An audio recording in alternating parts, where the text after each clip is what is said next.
For iClicker question chapter 1, the first question says, which of the vectors represent the vector sum of angle 1 and angle 2?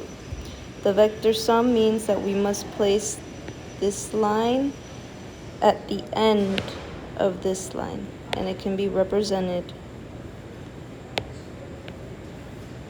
with this angle. Line 1, line 2. And this will be the sum of the vectors.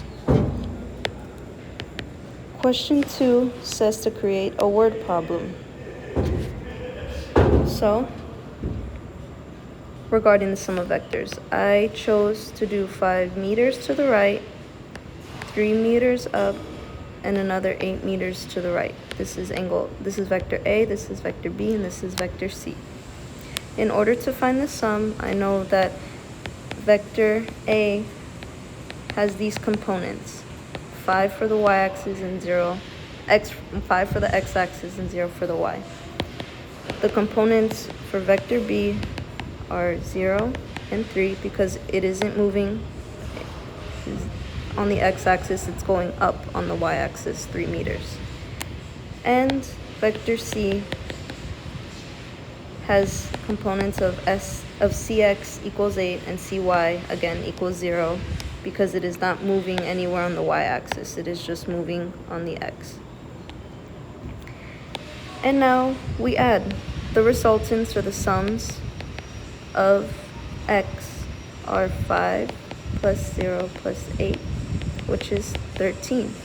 And the resultants of the y components are 0 plus 3 plus 0, and ry equals 3.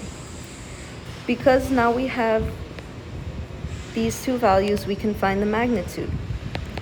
And the magnitude of the resultant vectors are 13 squared plus 3 squared, which is 179, which is 13.34.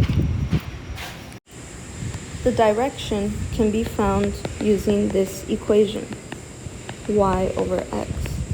And we know that our y is 3 and our x is 13. And our answer would be 13 degrees. And this is the question I came up with.